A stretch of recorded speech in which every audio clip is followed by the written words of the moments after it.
Olá, meus queridos alunos, tudo bem com vocês?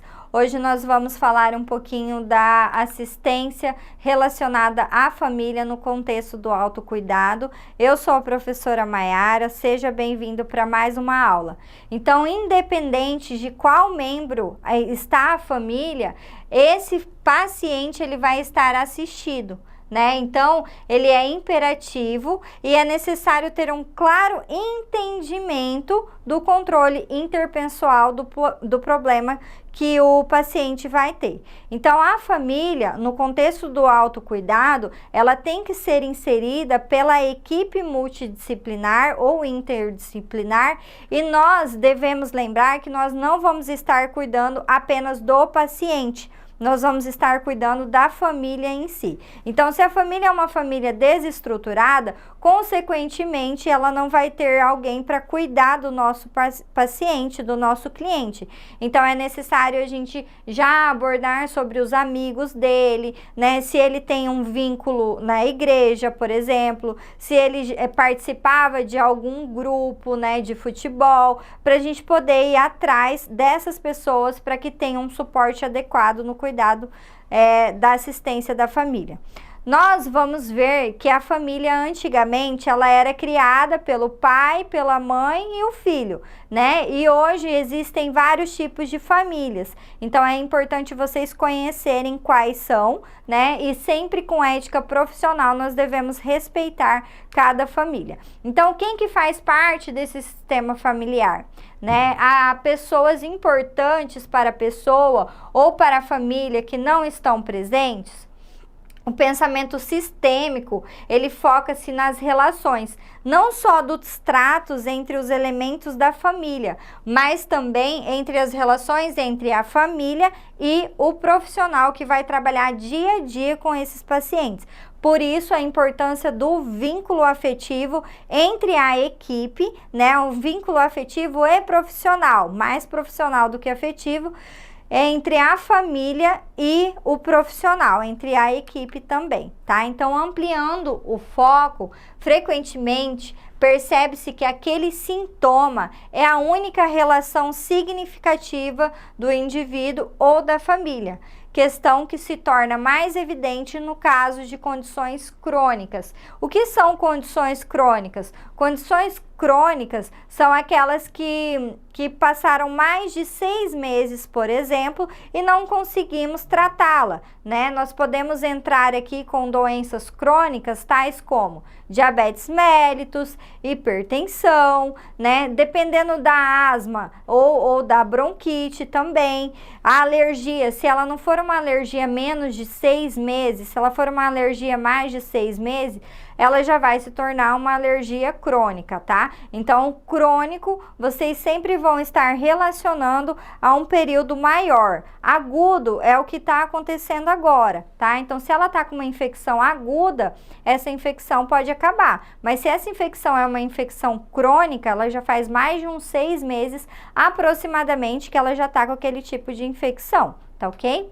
Em muitos casos, a ausência do sintoma pode ser traduzida em perda total ou parcial do cuidado. Se por um lado necessita demonstrar que o tratamento está indo bem, por outro, há frequentes recaídas, evidenciando não somente a piora, mas a avidez pelo cuidado.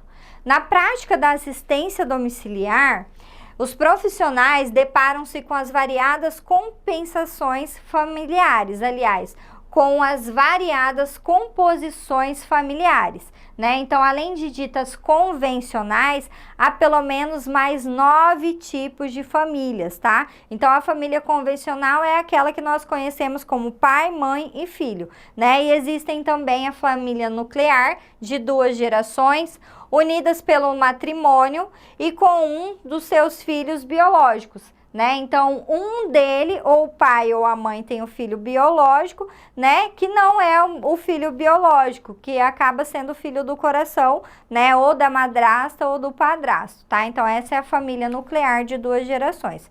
Famílias extensas, incluindo 3 ou 4 gerações, são famílias adotivas temporárias, famílias adotivas culturais, casais que podem morar separadamente, né? Então essas famílias aqui são chamadas de famílias extensas. Nós vamos ter também as famílias monoparentais, chefiadas por um pai ou por uma mãe, né? Casais homossexuais com ou sem crianças, também chamadas de famílias monoparentais, tá? Famílias resultantes de divórcios anteriores, com ou sem filhos do casamento anterior, né? E várias pessoas vivendo juntos, sem laços legais, mas com um forte compromisso mútuo, né? Então, são aquelas pessoas que vivem juntas, elas não têm um vínculo sanguíneo, mas ela tem um vínculo de um laço legal bem maior do que um laço venoso, vamos assim dizer, né? Então, são aquelas pessoas que são famílias escolhidas, né? Não são famílias que estão no sangue. Então, uma vez integral dos tipos familiares aponta variáveis que podem ocorrer quando trabalhamos com uma família.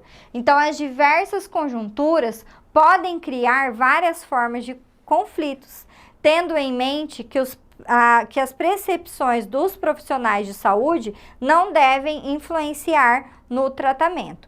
Então, em famílias de classe social vulnerável, alguns fatores vão contribuir para encurtar as fases do ciclo da vida. Então, nós podemos observar que as famílias que são desestruturadas, né, geralmente a gravidez é o primeiro ponto que acontece. Então, é aquela gravidez que ocorre precocemente, né? São adolescentes de 12, 13 anos que engravidam, e você vai ver o histórico, a família é uma família que está desestruturada.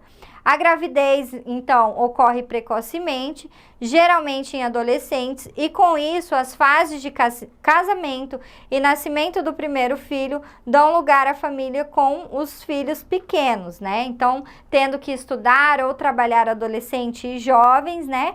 E os seus filhos deixam os filhos com os avós até que chegam à adolescência, e por sua vez os seus próprios filhos os seus próprios filhos acabam seguindo o mesmo caminho ou não, né? Porque isso não é uma regra.